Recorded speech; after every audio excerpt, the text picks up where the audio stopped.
Howdy, guys. I'm Nintendo Capri Sun. And, oh, go ahead. I'm Sgtdrfunk. And I'm playing Super Mario Kart, and I just got hit with a blue shell, so, yeah.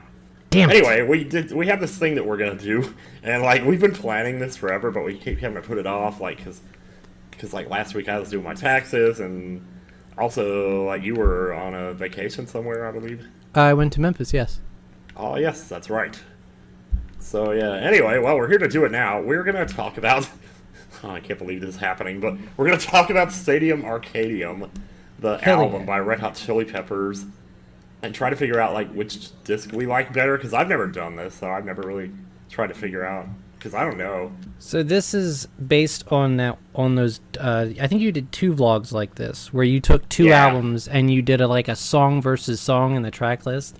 Yep. I did, like, the Blue Album versus Pinkerton. That one lives in my head rent-free, because I love both of those albums.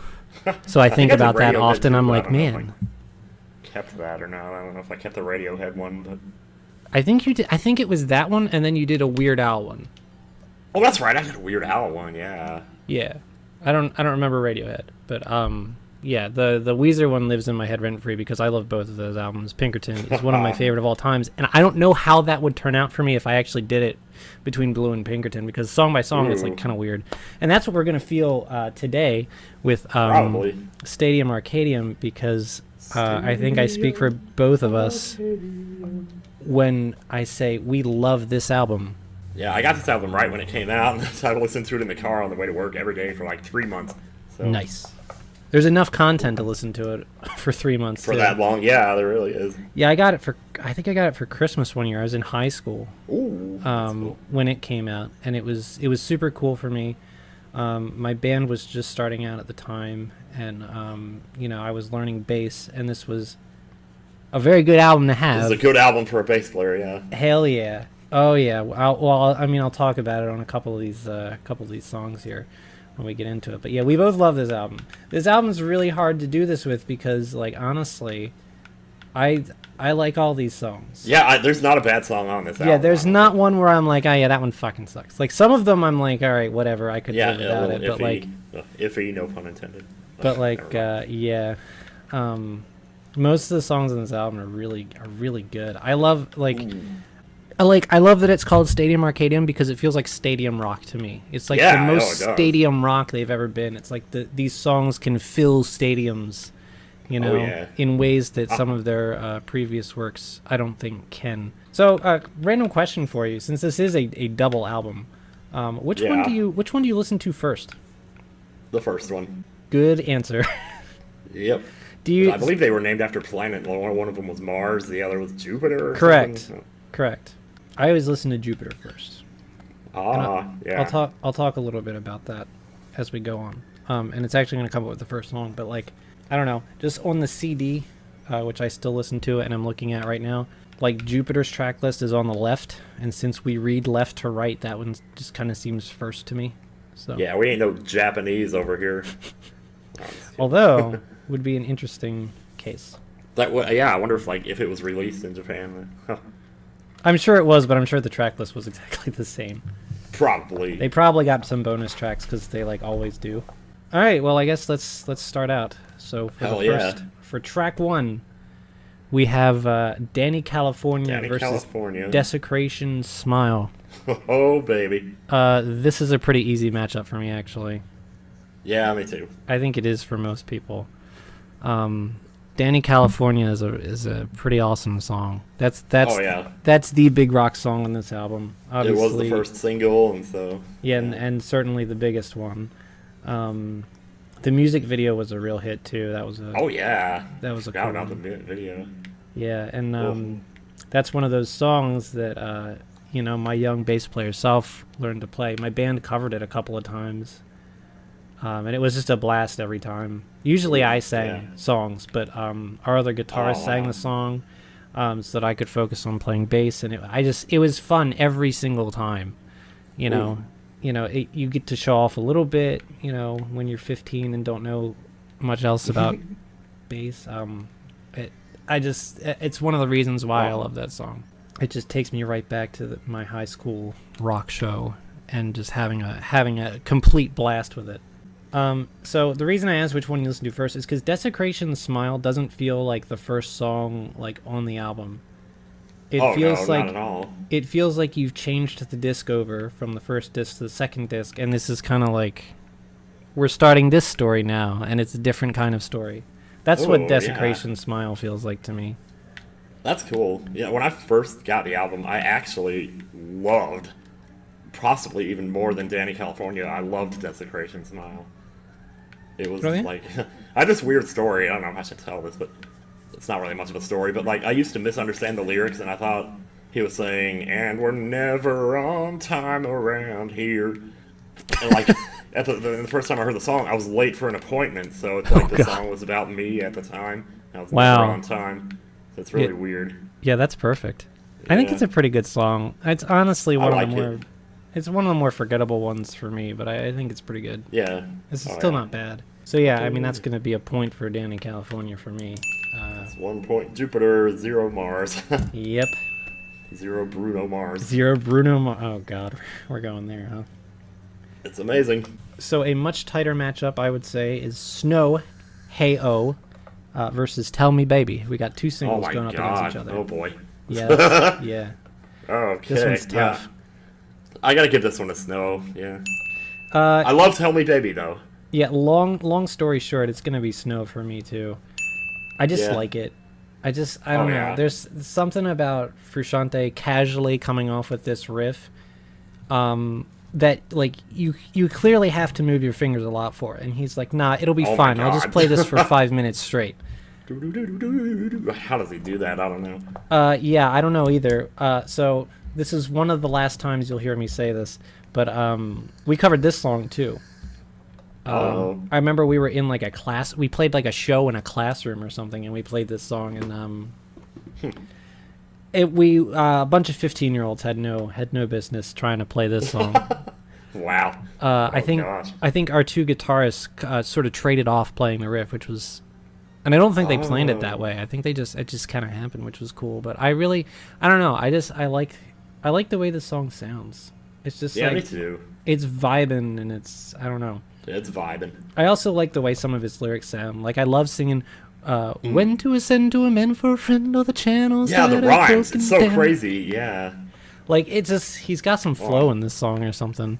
Oh yeah, definitely. It's really good. I don't know. I can't help but love it. And I was lame one year. I think it was actually at some point last year. There was snow in the forecast. So I took this album to work with me, and then we left early because it was snowing, and I listened to this song, and it just felt good. That's so awesome. Wow. Again, not to talk shit about Tell Me Baby, because I love that song as well. Really good bass line. Nice to hear a little bit. There's a little bit of slapping going on there, so I think that's really cool. And he's just got a lot of personality in his voice. Yeah, definitely.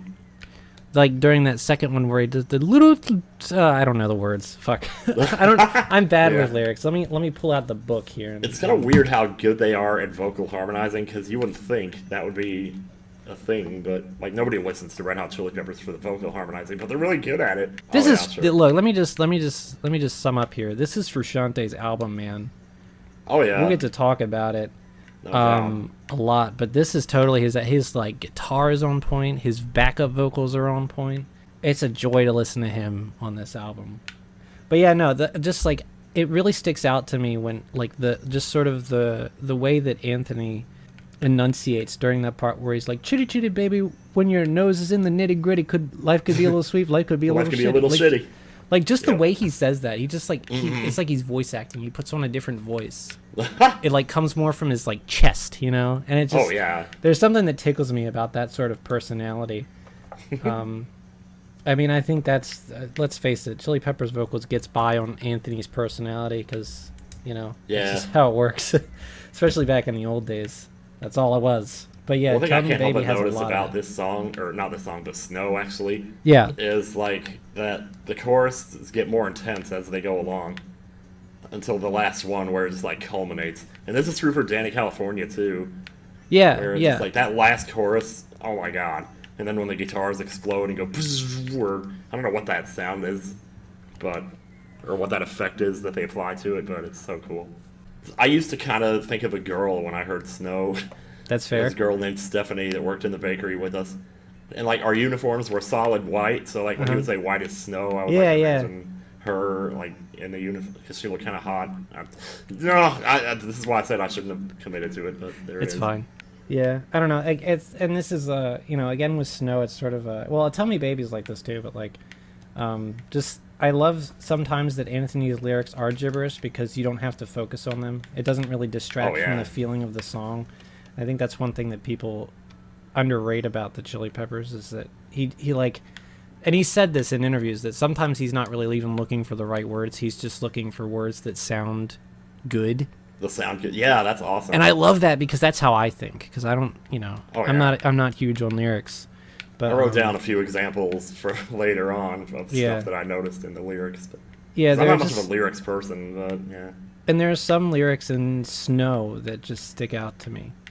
Running through the field so all my tracks will be concealed. Like, there's a story. Yeah. Oh, that's so good. Yeah. There's a story there, and it just feels like good. But like, there's something about that lyric. Like when I heard it as a kid, when I was like, this guy's got a story to tell. So that's definitely. I think we can move on to number 3. We have Charlie versus Hard to Concentrate. Okay. It's another kind of easy one for me, unfortunately. Really? Oh, okay. For me, it's Charlie. Yeah, same. Okay, cool. I'm curious when we're going to start to disagree on. Yeah, well, I know a big one that we're going to disagree on, but that's like way down the road. So. I think I know which one you're talking about. Okay. But I think I actually really like Hard to Concentrate, and like Young Me loved it too. Yeah, it's good.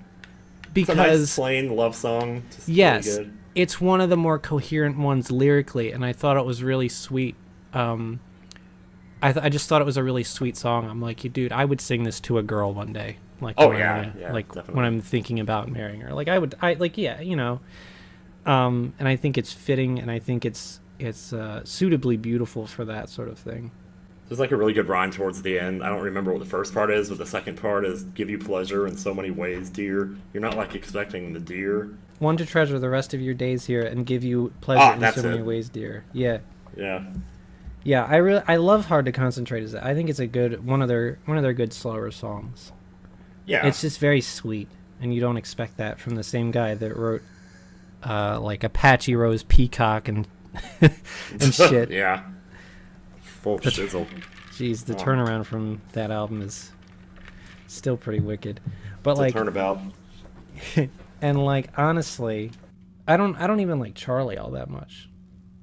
It's kind of a weird, it's weird. It's kind of a weird song, but like what saves it for me is that outro.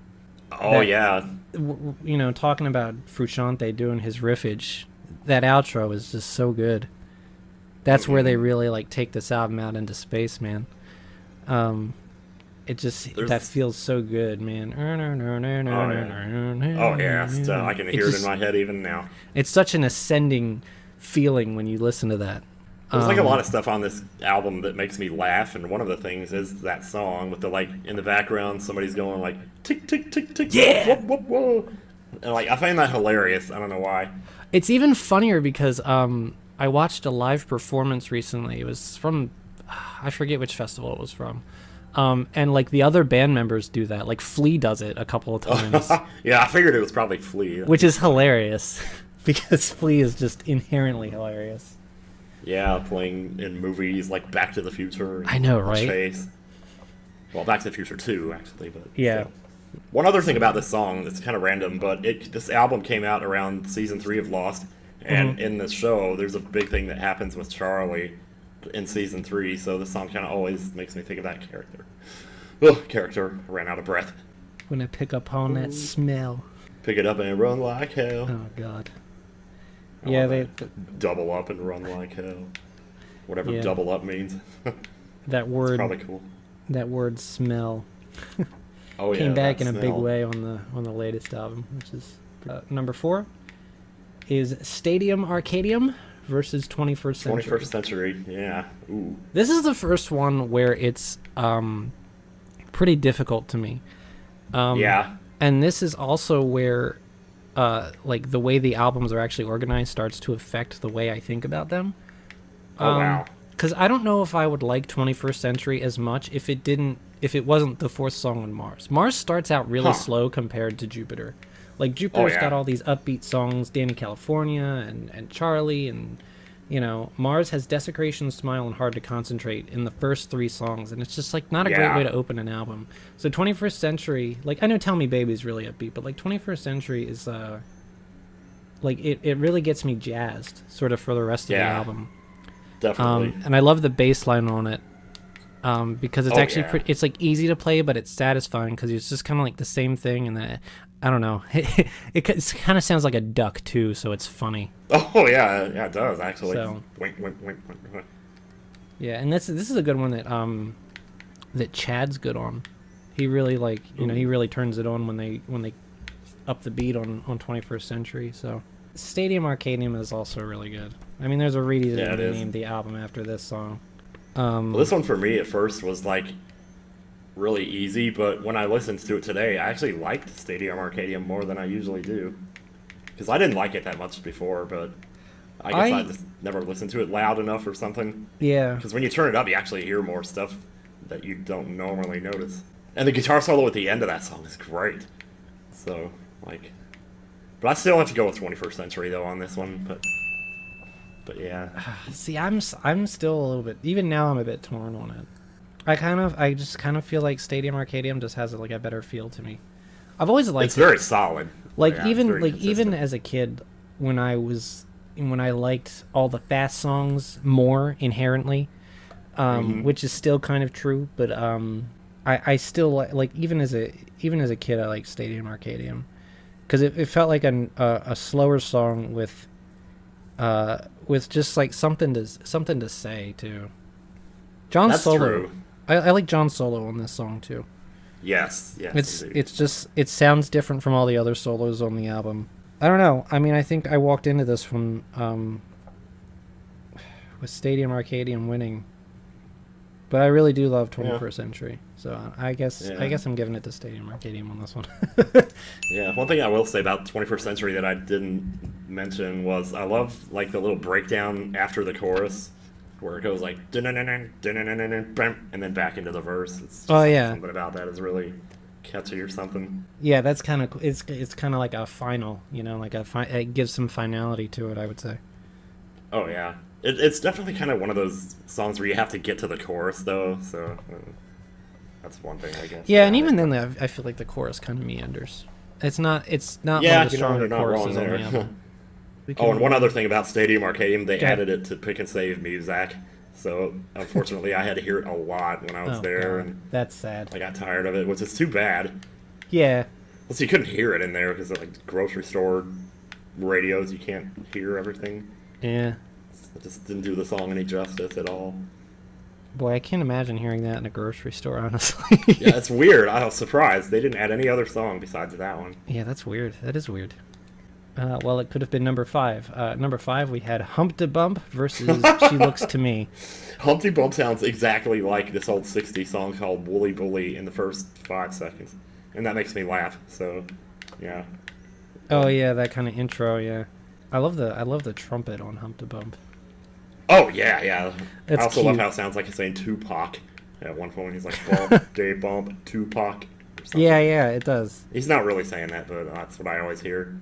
I don't know, though. She what was it? She comes to me? She looks to me. She looks to me, yeah, okay. That song has a million key changes in it, and I love it for that. Oh, yeah. It's something beautiful about that. Yeah, this one's tough. I love both of these songs, but I think I would have to give this one to She Looks to Me, to be honest. So I love key changes when they're done really well, and it's something about, especially when they double up on it at the end, they do 2 key changes at the end.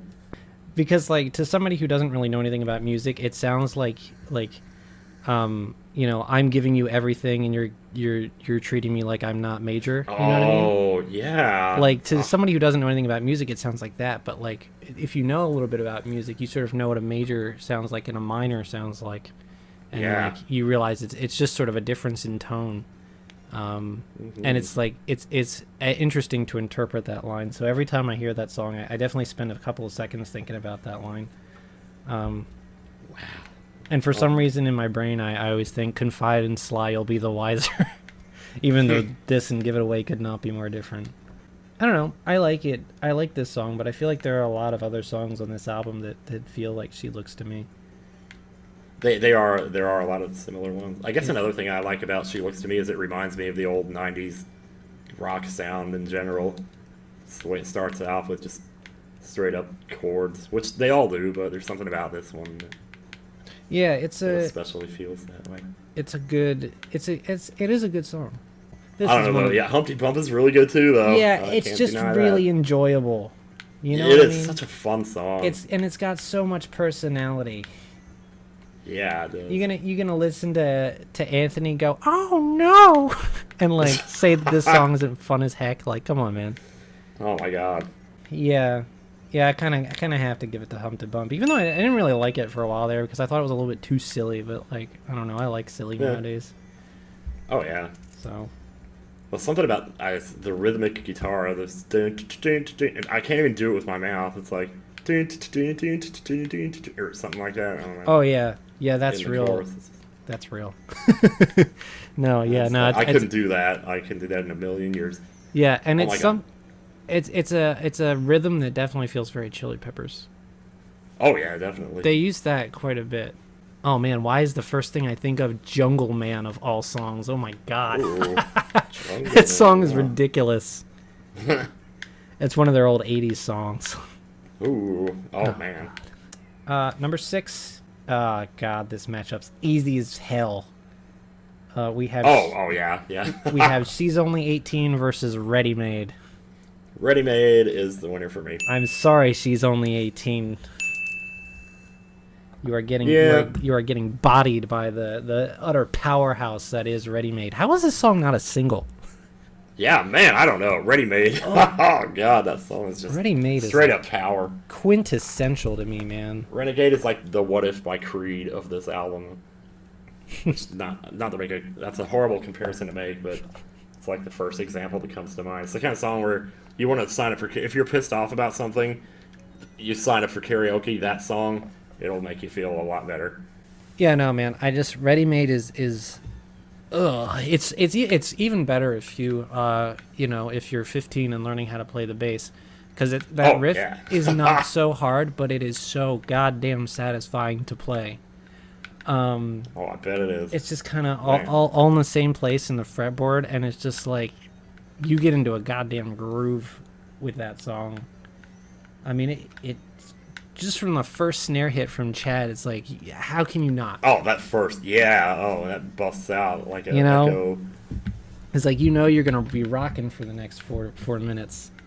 Ooh.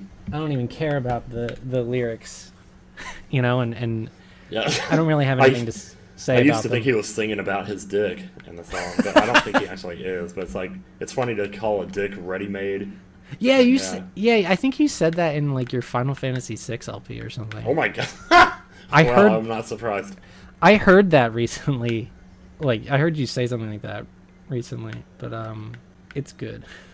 Although the lyric that always sticks out to me in this one is well, actually, I only ever remember. There is some good lines in this one. I only ever remember the second half of this one with a black system making babies with a Black and Decker blowtorch. Yeah. Yes. Like that one. I love just specifically a Black and Decker blowtorch. Uh-huh. And it's like I really always forget what the first line is, and like that makes absolutely no fucking sense, and I love it. There's some other part where he says something like a state of catatonia, but it sounds like California. But yeah, actually, it's the state in the state of Caledonia. Oh. Okay. Yeah, I don't know what that is. I'm not worldly enough. It's funny because they always sing about California in their songs. Yeah. I wish I knew another way, but I'm gonna have to clone you. I always thought that's funny as hell. It is a funny lyric, but the even funnier thing is that when I was a kid, I thought it was I wish I knew another way, but I'm gonna have to pwn ya, which is like PWN, like better. own, like from the old days of the internet. What does She's Only 18 sound like? We have to talk about it. That's the one that's like. Oh yeah. Oh, love the wah wah pedal on that one. Oh that's yeah, so cool. It is good. Yeah. It's like one of those songs where, like, if you blast it in the car, it sounds like the whole world can hear it. But oh yeah, absolutely. Like a Stone by Audio Slave is another song that does that. But yeah, especially when you hit the chorus and She's Only 18. Yeah, No. it's not a bad song, but I'd probably put it Yeah. in my bottom 5 for the album. Yeah, it's not definitely not one of my favorites, but it's definitely But oh really well. good. It's and some good Frusciante backing vocals on that one too. The last line of the chorus, the way they both meld together on the word shed. Ooh, Heck I yeah. have to watch for that. Yeah, it's real good. I like that one. So definitely a point for Readymade. I love it. God, Oh, we yeah. didn't even talk about Frusciante's solo on this one. Oh, it's so good. Oh my god. Oh, I should he be just- writing these down because I don't know what the score is. I think it's he 3 to fucking- 3 at this point. He brings it, man. He brings it. Boom. All right, so number 7, Slow Cheetah versus If. This one's another no-brainer for me, to be honest. It's Slow Cheetah for me. Yeah, I like honestly, I'm not even that huge on Slow Cheetah, but like I don't like If a whole lot because me neither. it's a song that kind of sounds the same like throughout the whole song. Like it Yeah. almost doesn't sound like it has a chorus, I guess, because the chorus is kind of repetitive. So it's not it's not all that great for me. Yeah, it's probably my least favorite of the entire album, to be honest. But I might agree, honestly. I'm a little which is biased unfortunate. because I'm not a slow song person, but yeah. Yeah, I'm not either. I'm trying to I'm looking at the lyrics for Slow Cheetah and I'm trying to remember what the choruses sound like. Like I always remember yeah. what the chorus sounds like, but like what do the verses even sound like? It's- Cheetah come upon you for it, no matter what they say. And then you got Flea in the background like, slow cheetah come. It's like it's harmonizing in falsetto. It's kind of funny, actually. Oh well, that's One of the first John things I probably noticed. then.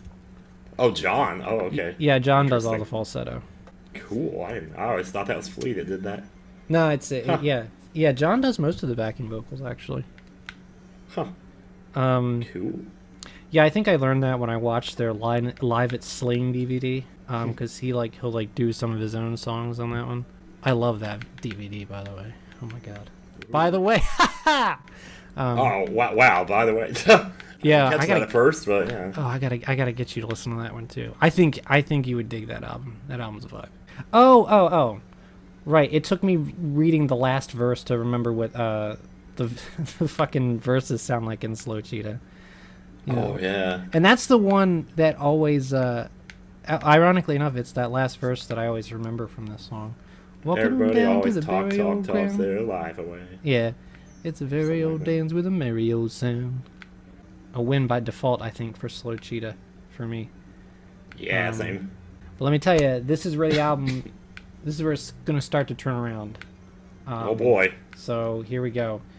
Oh, gosh. Actually, I fucking hate this matchup so much, and we'll talk. About Oh, boy. Okay. it. We have Interesting. Torture Me versus Make You Feel Better. Okay. Can we just talk about those two song titles being put right next to each other? Yeah, wow. Torture Indeed. Me and Make You Feel Better. It's like, dude, come on, man. Yeah. Pick one. I mean, wow. That's a story all on its own right there. Yeah, I love both Ugh. of these songs, actually. Me too, yes. Torture Me. Actually, when I first got the album, I actually kind of didn't like Torture Me that much, but listening to Yeah. it today, it's really good. Well, This is the other one with the brass, the horns in it. Right. They do it after the first chorus, and then they never do it again. It's so weird. Oh my god, they don't, do they? Oh, that's weird. I don't like that. But that just makes it even better, though. Like, makes Yeah. it more special when it does Yeah, it happen. does. It does. It's kind of cool when they do things like when you put the bridge like after the first chorus. Like there are some songs out there that do that, and it just feels cool. It Huh. just feels like you're mixing it up, man. But yeah, no, Torture Me, I always loved from the moment I heard it because I was 15 and learning bass, and that intro riff sounded like it was like the craziest shit ever to my untrained ears. And eventually, I learned how to play it, and it wasn't really that bad. But I used to judge riffs based on like how cool they sounded. Like if they sounded really cool, then they must be really hard to play. Like for example, Oh, I think I Smell a Rat by the White Stripes. I was like, oh yeah, this is our guitarist in 10 years, and it was like, it's really not a hard riff to play, but it's front and Ooh. center, so it sounds cool. So I was like, oh, it must be very hard to play. I learned eventually. I learned better, but still it's killer bass line though. I mean, I ain't gonna sit here and be like, oh yeah. No, it's real good.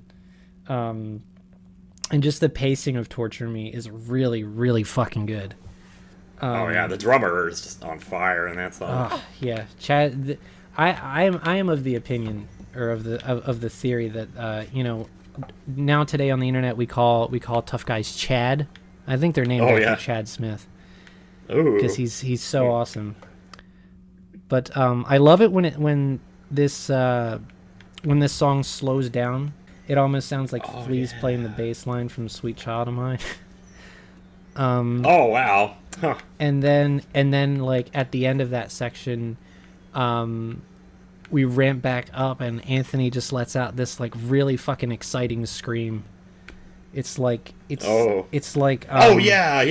hear that. It's like the one from Around the World, but like almost even exactly. even more intense. Oh my God. Yeah, it's exactly like that one. And it goes real long. It's just it's amazing.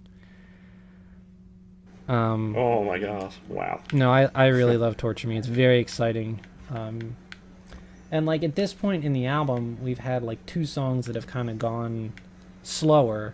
So hearing Torture Me kick ass, like more ass than you get kicked on from most of the album, I've always really loved its placement on Jupiter as well. It's one of my favorite songs on Jupiter, really. But it is paired up against Make You Feel Better, which I feel that's the problem. Which I feel is very underrated. Me too. Oh, that was my first favorite song from the album when I got it back in the day. Nice. Yeah. Okay. So this is the last time you'll hear me say this, but my band covered this song. We did it a little later on than the other 2. I think my sister actually sang this with us.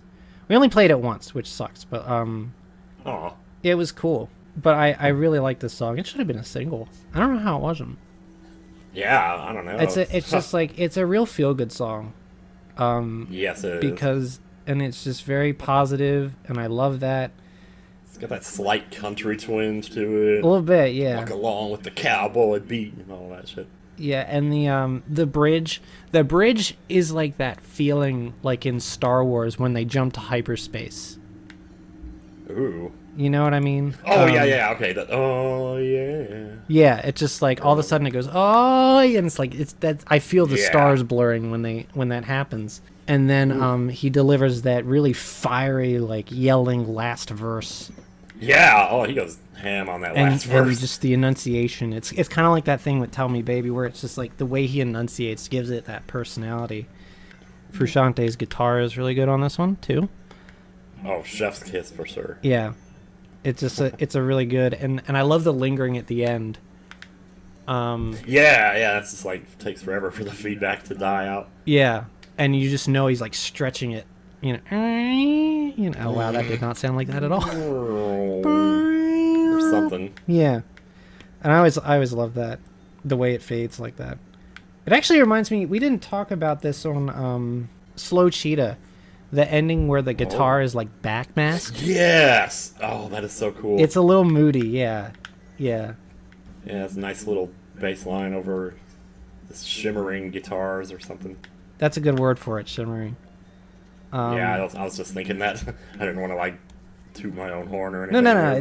That is a good word for it.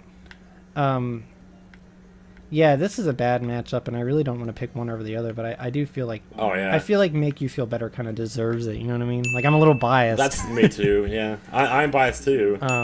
It's by a hair. It's kind of hard for me because I've heard Make You Feel Better a million times because I put it on my car playlist. Yeah. But despite that, I still love it. So. Yeah, I've lost some love for it since since the time the album came out, but I do still really love it, and I do still find I don't think people talk enough about it. So. Oh, speaking of songs that like sound like other songs, I didn't mention this about Readymade, but part of like when the chorus first starts out and it goes like da da ba, or I can't really sing it, but it sounds like Freebird. In some part of it in there. Yeah, there is something really familiar about that chorus, I gotta say. Yeah. So after it's up to number 8, let's talk about number 9. We have Strip My Mind versus Animal Bar. Oh, this one's gonna be hard. Oh god. I love both of these songs. This one's a little easy for me. Because Animal Bar. Because I love Animal Bar. Yes, the bass on that is so smooth. Animal Bar is one of those songs that I get like a visceral reaction to. I don't know if this ever actually happened, or if it's just like this feeling is so strong, in me. But like, when I hear the riff to Animal Bar, I imagine being on the highway at night and watching the streetlights go by. Ooh. It just feels like it's got that kind of pace to it, you know? I mean, being in the passenger seat, like, obviously not in the driver's seat. I was too young for that, but, like, that's what it feels like to me. And I love that. I love that feeling. And I really like Animal Bar. Yeah. Oh. I've said this, like, twice now, but, like, how is this not a single? I don't know. I love, like, the contrast between the verse and the chorus, too. Because the verse is so easygoing. Yeah. It's just, and then it gets to the chorus, it's like, rain on my frustration. Yeah, and he really knocks it out. It's that personality again, man. It's that second chorus where they put the like the tremolo or whatever, or the modulate. That's it. Oh yeah, the modulation oh my gosh, on that. Yes. I think about that all the time. That's like high power to me. That's like you're firing an energy blast, and it's like stronger. It's like so strong, it gets the little tremor in it, you know. And I think about that. There's another song that they do that like has that in it, and I get tickled every time I hear it. I can't remember what song it is. I think it's off one of the Klinghoffer albums, which are also good, by the way. I do love that part of it. It's very intense. But let me tell you something. Oh man, John's solo on the outro is like you're floating down from space on a leaf. That's just kind of going back and forth. You're like coddled by his guitar, and it's like a cloud, and you're like coming down. Oh, it's so good. It's beautiful. It's just beautiful, man. To me, I don't know. Maybe I'm being overly dramatic about how it sounds, but I don't even need to take all the drugs to feel that one. So, guess not. But yeah, no, that's me gushing about Animal Bar. I love Animal Bar. That's cool. And I also just love Animal Bar is such a musician sort of concept. Like like who comes up with something called Animal Bar? Yeah, I know. It's like I picture a bar with animals going to it. Right, yeah. Yeah. I guess you could be talking about the bar of a guitar, maybe. I don't know. Like part of the flow, and I think it's the second verse, where he says, "When the wet comes down, you'll be swimming like a shark." Like it just, it tickles me. It feels good. The bridge just feels really good too. Now we can all get some sleep, and the way he repeats the water, the water, the water, the water. Oh yeah, that's so cool. Yeah. Yeah. Water and water and water, water, water and water. Yeah. And water. Wow, I never even made that connection. I just did just now because I'm seeing the word water a lot. All right. Oh yeah. Talk about Strip My Mind. Yeah, I don't know. I love Strip My Mind for some reason. I mean, I'm giving this to Animal Bar because I think it's better, but Strip My Mind I love too. It's another one of the songs that makes me laugh because of the background vocals going, oh, yeah, yeah. Wow, wow, wow. It sounds like they're singing. Yeah. Yeah. It sounds like they're singing through a toilet paper roll. And I guess that's why I find it funny. Yeah. Other than that, though, there's not that much to it. I guess it's all right. Yeah, Strip My Mind is feels very quintessential Chili Peppers, but like in a way that's like sort of quintessential. There's always that one Chili Peppers song on the album that sounds kind of like Strip My Mind for some reason. Oh wow! Like I don't know what that is, but like it kind of reminds me of a song from By the Way, which makes it weird to see, for me to seem like I'm not keen on it, because I love By the Way, but like yeah, it's really interesting. Arthur Jaded, constipated. Oh yeah, totally. I never even thought about that. Like, it's just like, you know, his lyrics are mush, and I'm not very good at lyrics, so, like, sometimes I just put in my own, and that's what I remember, so I feel like that's kind of where we're at. Take a dump upon the toilet seat and wipe your butt again. Yeah! Anyway. Yeah, I like it. So next we have number 10, Especially in Michigan versus So Much I. Ooh, this one's weird. I don't know, it's, It is a little weird. I have to give it to So Much I myself, but there's weird reasons for that. I don't know. Like when that night that I was streaming and I mentioned the song, and then you came back and like started singing it in the chat or whatever. Oh yeah. I feel like because of that, it's so stupid, but because of that, I like the song more. Oh, that's fun.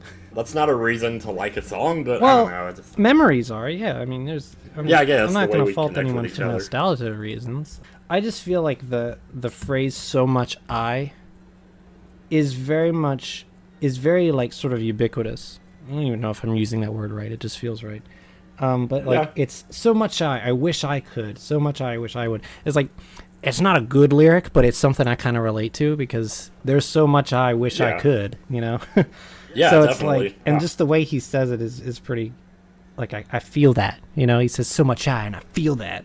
I think that's one of the reasons why I like it. And also, like, whenever somebody repeats I or stutters I, like, I'll immediately start thinking about this song because... I forgot about that part of the song until today, and when I heard that, I was like, whoa, this song is wacky.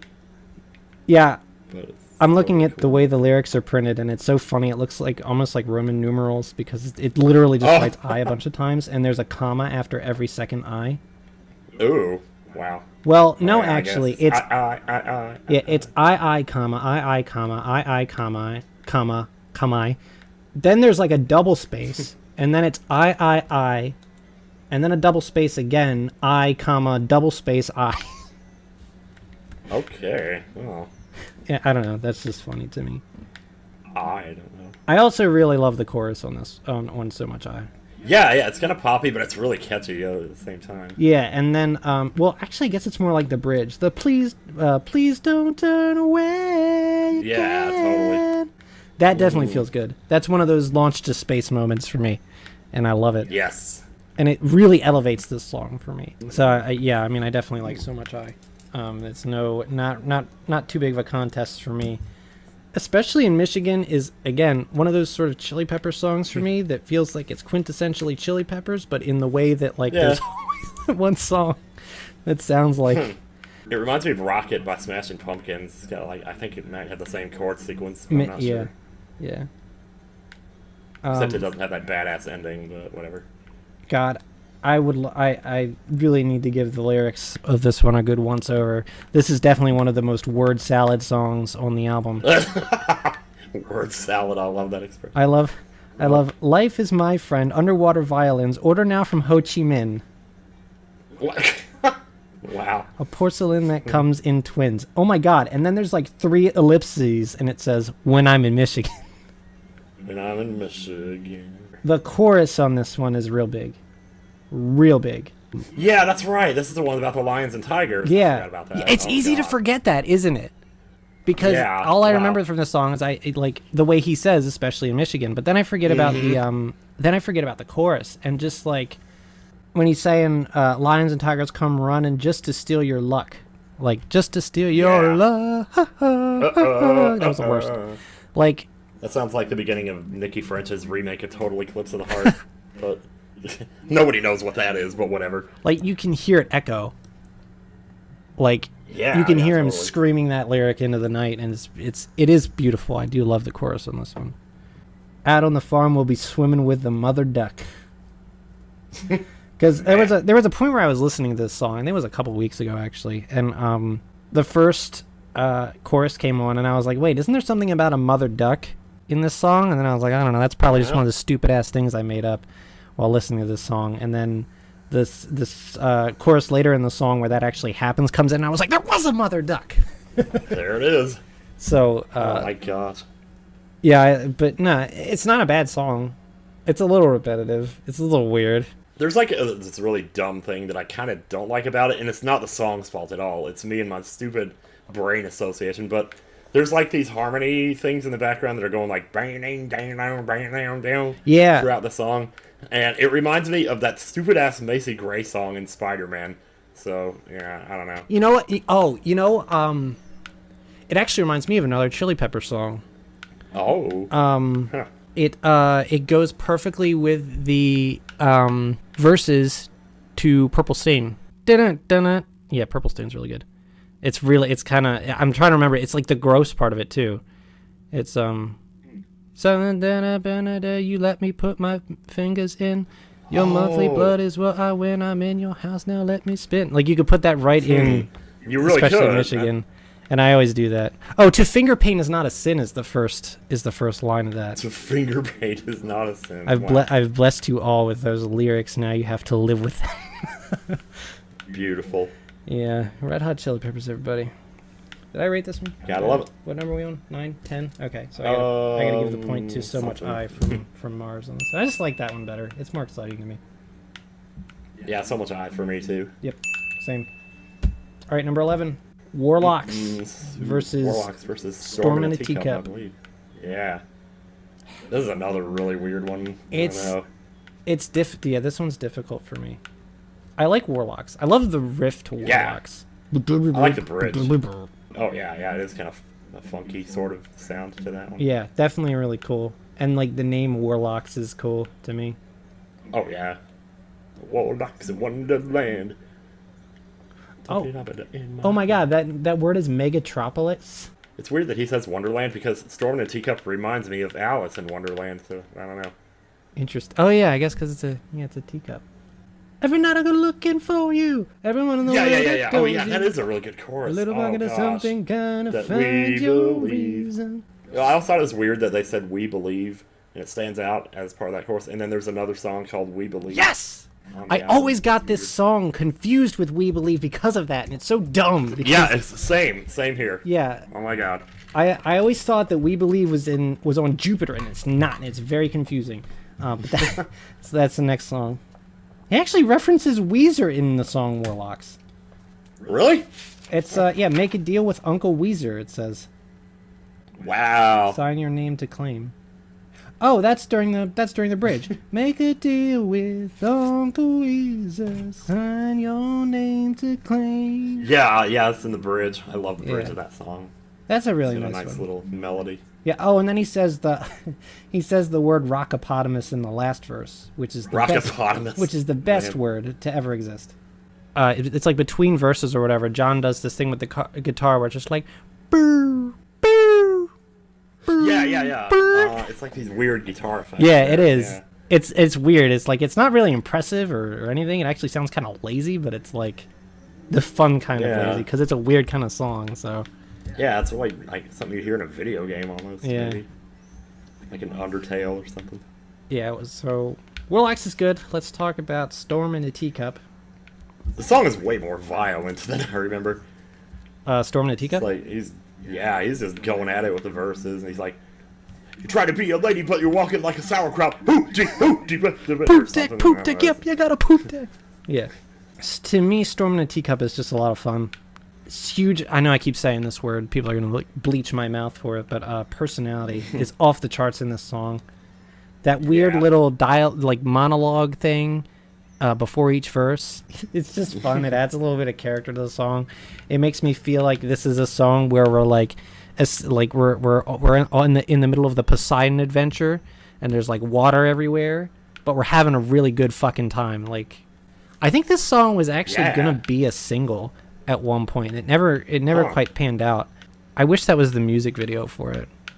Like, there's just water exploding everywhere, and there's just like Anthony Kiedis in a bathtub wearing sunglasses, like riding the wave and just like doing his thing. And that little pre-chorus just kind of gets you going. You know, he steps down. I guess is that a minor key or something right there? I don't know anything about keys. So something like that. I think. Dirty baby, hard time, you're gonna take some. Pretty baby, love, you're gonna make some. I love the line, little lady hearts, you're gonna break some, because it's like... Yeah. It's very... Like you just know. It's very true. It really is. It's just... It's this thing that seems like it's probably like inevitable. It's just an inherent part of being female, which is, I don't know if that's something I have any right to say, but, you know, it's just like something you got to deal with. And it's a line that I think about a lot because of that. It kind of makes you think about that whole experience, and it's just a silly line that he came up with, certainly, to just throw in there. So, but it's so satisfying because we do that pre-chorus, and then we go back to the pre-verse, and then we do the verse, and then we do the pre-chorus again, and then we get to that chorus, and it feels so goddamn good. Oh, damn. When he breaks into, I know you can straddle the atmosphere. A tiny stone in your teacup, girl. And just like the way he says, it's in one of the last verses, Descendants had a record saying something about Milo. Oh, yeah. I love that. I don't know. There's this song is so fucking fun. Yes, sir, it is. It's a good... It puts up a good fight against Warlocks. I think Storm in a Teacup wins for me. It's too fun. Yeah. It just has something. I feel like it has something unique to offer here in a way that isn't on much of the other songs on the record. Yeah. And once again, Frusciante on point. Definitely On brings point. out the guitar in the end there, even if it's brief. Ooh. I just always come This up with songs. one I still gotta give to Warlocks, to be honest, though. That's cool though. I forgot how much I love that song until I heard it today. I do crazy. not fault you at all, because Warlocks is definitely a good song. It's one of those that like I always liked the chorus of, but like for the longest time I couldn't hum it. I like didn't know what it sounded like. But no, I think I got it now. Well, and part of that was just because I kept thinking it was part of We Believe, so you know. Yeah, that too. That'll mess it up. Speaking of which, number 12, Come On Girl versus We Believe. This is This a one for me matchup. is pretty easy, to be honest. This is a matchup that I don't feel super strongly about. Yeah. You know, my instinct tells me that I like Come On Girl better. But I remember We Believe Yeah. a lot better. That one definitely has a certain atmosphere to it that's hard to describe. Yeah, it's almost kind of like menacing in a way. I don't know. I think the chorus on that one is pretty I never powerful. thought of it as menacing before, but now that's kind of making it a little more fascinating to me. Yeah, it's very subdued. Yeah, a little bit monotone, but It never like busts out like a lot of these other Yeah. songs do, and I think that's something that's kind of cool about it. But it's like, I don't know, for some reason it just sticks in my mind. Although now I'm reading the lyrics and I feel a little bit worse about it, because I just remember Oh. We Believe. yeah, same here. And I never really paid attention to the lyrics that come in after that, but apparently it's climb a tree for monkey business. Write a check out to forgiveness. All the world on half an acre, pushing dirt into a Quaker. Wow. Okay, I'm gonna forget I ever read Yeah. that. Okay. Okay. Jeez. But I also liked I also love the way this song fades out too, Ooh, yeah. They don't do that very often, actually. and it just like it ends up on his watery vocals. It's definitely a different kind of vibe. I think ultimately I'm going to end up giving the point to We Believe, because all these years Wow. I've remembered it, and I honestly I don't know. Come On Girl, I don't often remember like it exists, but I do enjoy listening to it. Yeah. I I love like it. I love his bass line. Oh yeah, the bass line really makes that song. The kind that would be annoying as hell to play. Like Oh, in yeah, Right especially on when it goes like it like changes up and Yeah. does different chords, and he has to play along to those with the same whatever Yeah, timbre. his bass playing on the song is real fucking smooth. I give him big ups. Oh yeah. It reminds me of Right on Time from Californication, Oh yeah. Oh, I forgot about that song. where the pre-chorus is like it's really hard to play. It's a lot of notes. But yeah, Come On Girl's a good song with that. I love the chorus. Oh man, Oh yeah, the chorus just it slaps. It slaps. it pretty much just abandons all hint of a melody and just goes as hard as it can. Yeah. Bam. Straight up. It's like Readymade. I do kind of like the beat of the song, and it just feels good to. And it's one thing I kind of don't like about it, and it's a stupid reason to not like a song, but it reminds me of being on the treadmill, because I used to use it to work out too, but whatever. I can see it. Yeah. That same thing happened with Monarchy of Roses, but I still like that song. Oh, I love that song. That's Yeah. like legit one of my top 10 favorite Chili Pepper songs. Ooh, wow. It's such a bop. I fucking love it. Oh yeah, it is. I was gonna make that a video or something, top 10 Chili Pepper songs. I have to reevaluate it now because Unlimited Love Oh my came God. out, and it's all over. But yeah, Oh, there's like a line in that song in "Come On Girl" that I really love. It's like yeah, no, here it is. And if you let it germinate, I know it will be worth the wait. disputed by the news that it was you who tried to instigate. I just fucking love that line. I don't know. That is good. It's definitely got a good feel to it. That's my precision F strike for the. Unless I probably said fuck more than once by now. I've definitely dropped a couple. I'm sorry. No, that's fine. Whatever. But yeah, no. And I like the bridge on this one's really weird. With that, he has that guitar like it's got some like delay on it, where it's like he hits it, but it's not making the sound until a second later because it fades in. Oh It's just yeah, Meow. That was a dying cat. I'm sorry. yeah. So, Oh. yeah, I do like this song, but I don't know. It just doesn't stick out to me like We Believe does. Yeah, It's one- understandably. It's one of those where it's like if it were against another song, it might win. So, of course, that's really the case Yeah. with a lot of the songs on this album. So, all right, so we got this one. Which one did you did? Come On Girl, right? Yep, my points for Come On Girl. All right, Coolio. I've actually got Jupiter and Mars tied up right now, 6 and 6. So do I, apparently. I kind of thought this is where it was gonna head, and it's gonna get interesting. Ladies and gentlemen, we have reached it. Oh, there it is. Yeah, I Fucking knew this was time. going to be the one. It's fucking time to talk about it. Number 13, we have Wet Sand versus Turn It Again. Oh, boy. Tell me about Wet It's Sand. kind of funny how rarely the second to the last song on an album becomes a single. I don't think it ever happens. I It couldn't, happened with one Alanis Morissette album, and that's about it. I couldn't name one. Shit, I don't know. Now I want to look at all my CDs, but we didn't. Yeah, it's like I know so many Oh. CDs, and I can't even think of one. I got one for you, and it's a huge one. Oh? Same band, actually. Good Riddance is the penultimate song on Nimrod. Yeah, there it is. Yep, okay. Yeah. Yeah, that's That's the sure one. enough. That's the one we're looking for. Ah, yes. Um, Wow. we're talking about Wet Sand. Riddance. How did I not think about? Yeah. I guess we're doing Wet Sand versus Turn It Again. Oh my god. Yeah, Wet Sand. Like, where do I even start? With I that know song? you like Wet Sand, so I definitely want to let you take the floor on it. Yeah. Wet Sand is like 4 different songs put together. It is. First, you got the chorus, which is da da da da da da da da, and then you have the second song, which is I take a dump on the toilet seat, Yeah. and you can't tell whether it's in major or minor key because it's like doing both at the same time, sort of. My, what a good day for a... Yes, that. Yeah, there you go. I like to think we did it for the better of. And then Oh, I he love kinda that. just I comes love off. that line. Yeah, that he kind Could- of stops because he can't decide Yeah. what it is he wants. I don't know. What word And do then you... finally, like the outro of the song is the 4th song where Yeah. like the harpsichord or whatever it is comes in. Yep.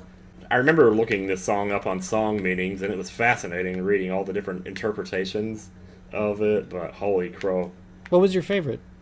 it's hard for me to I'm so not a lyrics person, so it's like I can barely.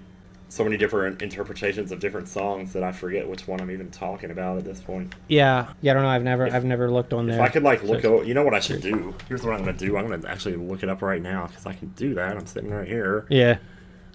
What it's saying? Yeah. Song I'm not gonna lie. I really didn't pay Wet Sand any mind until you talked about it at one point. I don't know when.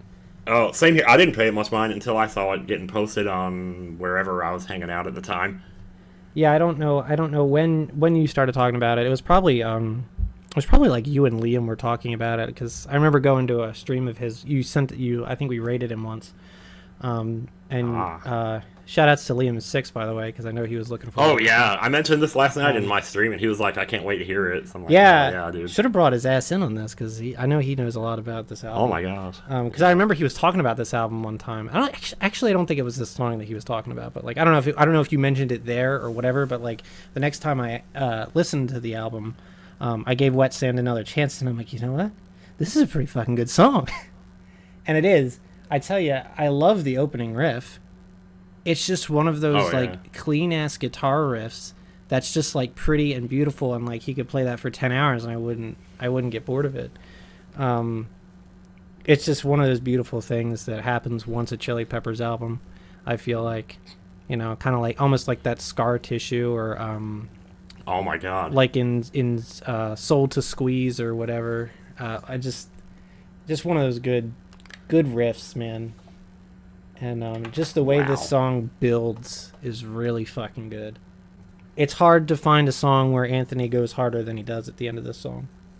Oh yeah. Although I think that he screams just before the guitar solo and he goes, yeah. to be honest, I don't know if Gives me that's chills just thinking about it. I don't know if that's him or John actually. Ooh. I'm not entirely sure, but whoever does it, it's real good. This is like C.K. Johnson 7 wrote this on Song Meanings, He says, Anthony has struggled throughout the years to overcome addiction, conquer the world through music, and find meaning in everything. It all amounts to a very small, temporary impact, making a form in wet sand. Ultimately, the ocean of life washes everything away, but through his work, struggle, and searching, he has made it a tiny impact in the universe, which is what he strives for and what ultimately he is proud of, even if nobody else understands it. So that's part of it. I like that. I can understand. He's saying that at the end of the day, the sunny way of living means absolutely nothing. Your life will be remembered by nobody. You don't form in the wet sand. You don't form at all, anywhere, in any medium. That's a little depressing, but he's not wrong either. Yeah. I swear, that opening riff, like, brings me back to... I know we're going back to this now, but I swear there's, like, some sort of basement tape. Because when we had band practice back in the day... sometimes I would just like record what was going on, or we would do a jam or something, and I would try to turn it into a song or whatever. And I swear there's a recording somewhere that starts out with my guitarist playing the opening riff to this song. It just like, it brings me back to being in the basement on a Saturday, like between songs when we're just playing whatever the fuck we want. And like, I don't know, there's something about it that really brings me back, and it just puts me in a mood. This is definitely a nighttime song. Oh, yeah, it's a driving at night kind of song. Yeah, for sure. Or even just sitting in your house at night and watching TV. Yeah. Don't ever sit in your house alone at night and listen to this, because it'll depress the hell out of you. Yeah, I can imagine a little bit. I was listening to a bunch of Chili Peppers songs, and I drew a picture of a woman on a train, like with her headphones in and like looking out the window, and I don't know, it was a vibe. On the opposite, there's no denying that Turn It Again is very good too, though. On the opposite end of the wildly spectrum, different reasons. We have Turn It Again, which was a song that I didn't pay much attention to at first. Same. When I first got the album, but there was one day where I was listening to it, and I realized how much of a goddamn banger it is. Oh man, yeah. It's one of my favorite Chili Pepper songs. It's a top 10 Chili Pepper song for me. The way the riff of the guitar and the bass go together doesn't sound like it should work, but it does. And I love that about it. And I love the bass riff. It like, anytime you have two notes together like that and they're kind of high, it kind of reminds me of like the toot of a train horn, right? Yeah, totally. And so like the bass kind of reminds me of like a steam train here. So it's like, I don't know, it's cool. Turn It Again is the epitome of the Red Hot Chili Peppers rocking the fuck out. Like that's like if you went to a concert, this is the song you would want to hear. Right, and right at the end. Well, one of the points I like to make about this song is that like when you go to a concert, there are times when Flea and John just sort of jam, and sometimes it gets really good. There's one from Chorzów, Poland, 2007.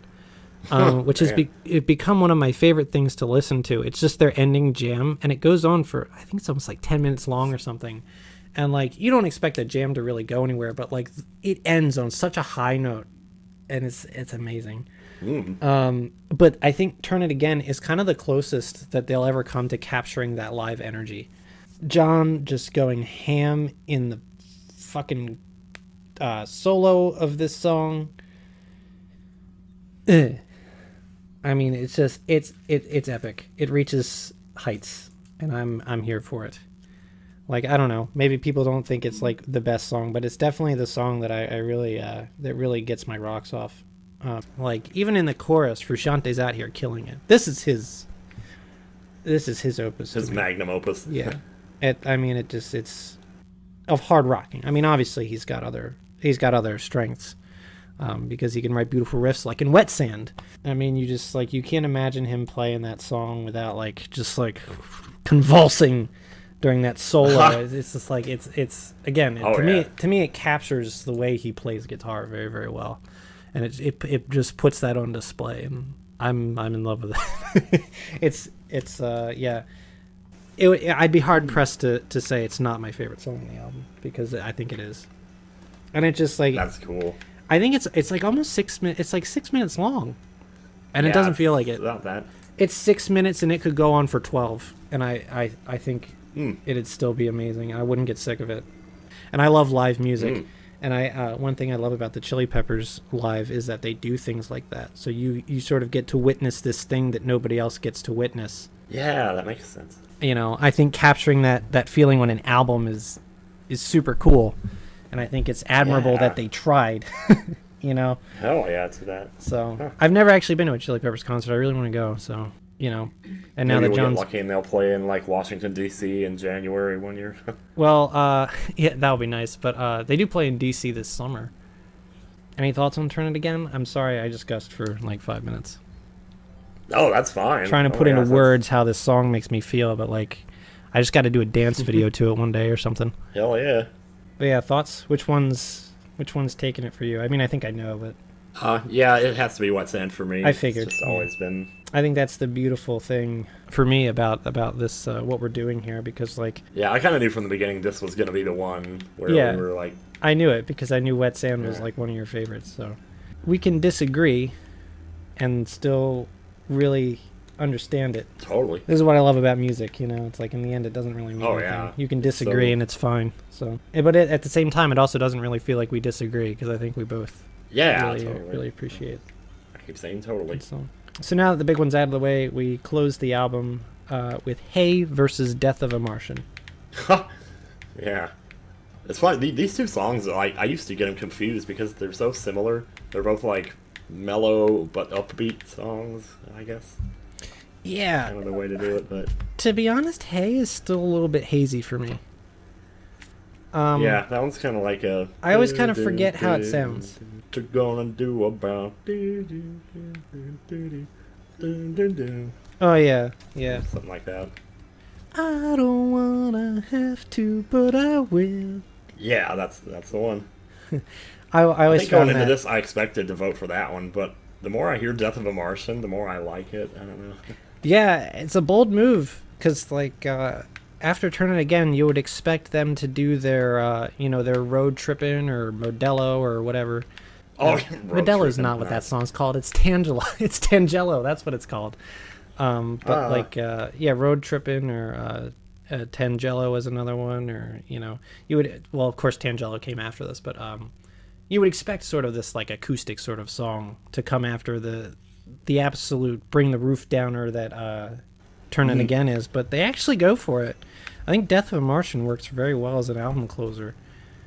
It feels like the album closer. Hey doesn't really feel like the album closer to me. No, not at all. Like I said, Dani California starts the album, Desecration Smile is the transition into the second half of the album, and then Death of a Martian feels like the end of the album to me. That weird monologue that Anthony goes on at the end of the song is so cool. And it's just like, there's really nothing else like that in the album, but like, it definitely harkens back to the old Chili Peppers albums where, he raps a lot of the things, and it's just like it's just like a little bit like that, but it's sort of like a modern take on that, and I love that about it. So, not my favorite Chili Peppers closer, but I really like the chorus in Death of a Martian. I don't know. It's like he goes a mile a minute, and then they just drop into this like harmonized part. It's kind of a nice little mixture. It's a little bit like Desperate.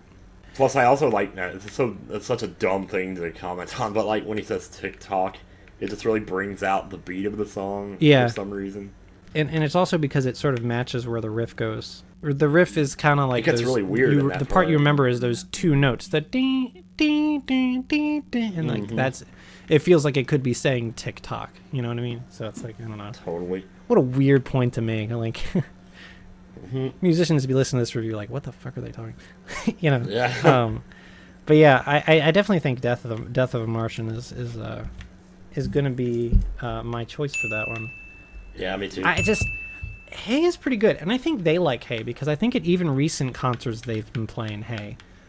Yeah, I was gonna pick Hey going into this, but after today, no. It's kind of nice, but it's very subdued. It feels like after today. It's interesting. Like a week ago. Yeah, it's interesting. Hey feels like a song that belongs on Mars, in a way. Yeah, it kind of does. Like, it feels like the beginning, like some of the songs from the beginning of Mars, which is interesting. It's a little interesting sort of contrast there. So, yeah, I don't really have a whole lot to say about Hey. I wish I had more, but I don't know. I don't remember at the time. I'm sorry if Hey's like your favorite song, but, Nah, not really. It's pretty good though. Yeah. It's just pleasant. That's all I can really Yeah, say. it's pretty nice. It's pretty nice, but it definitely feels like it's like, you know, after I listen to Hey, I'm like, all right, I'm ready for the next. I'm ready for. Yeah, the ready next. for part 2. Yep. All right. So that's all 14 songs on Wow. Stadium Arcadium. We sure did it. Man, oh man. It ended up kind of representative of my feelings of the album, actually. That's cool. So I'm pretty. I ended pleased up with it. with like 7-7. I tied up. Nice. I had Jupiter 6, Mars 8. Wow. So yeah, and it very well could, you know. And again, some of those were close, and I think that I was a little biased because, to be honest, I do feel like I like Mars a little bit more overall, like sort of as an album. Yeah. Well, you weren't kidding about the second half of Mars though. They finished strong on that. As a kid, you know, when I was a teenager, I loved Jupiter. Jupiter was like my favorite thing. I was like, dude, why do I even need to listen to Mars other than Tell Me Baby, and maybe Readymade? Like, I didn't really like Mars, and I didn't like the way it tended to. It seemed like it went from like soft song, fast song, soft song, fast song. And it was like very predictable in that way. I loved Jupiter as a kid, but like I don't know what it was. But as I got older, I listened to Mars, and there was just this one time where I listened to Mars, and like the back half of it just clicked, and I realized how fucking good it is, like how exciting it is, and how like a lot of the songs actually are fast paced, even if they aren't like that all the time or whatever, you know. Yeah. I have a much more balanced view of this album now. This exercise, especially because I've been thinking about it for a long time. Yeah, same here. Me for like at least a month now. I've thought about it a couple times before I brought it up at Magfest. That's where I first brought it up. This is a terrible fucking way to rate albums, by the way. Yeah. Maybe thanks, I hate it. But it is fun, for sure. And I actually got sort of the result that I expect. I love both of these CDs equally, almost. Yeah. I feel like I like Mars a little bit more just because that back half is so good. And there are I think there are songs on Mars that I feel reach higher highs. Like Readymade, absolutely one of the best songs on the album. It's just such a banger, such a staple of what the Chili Peppers are and can be. And there really hasn't been another song in their discography like Readymade. You know what I mean?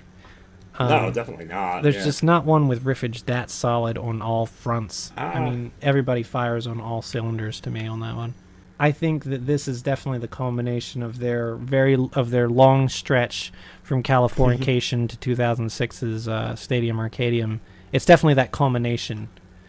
You know, it's Yeah, I'd definitely say the so. album that sort of forced them to do something different. And the remarkable thing about it is that it's a double album. Yeah. It's a yeah. huge album, and the fact that it's this consistently good, that it's this That just consistently doesn't fun happen. to listen to, is like, it blows my mind. It happens like once a decade. You get a good one of those. Yeah. 90s, it was Melancholy and the Infinite Sadness. 2000s, it was Stadium Arcadium.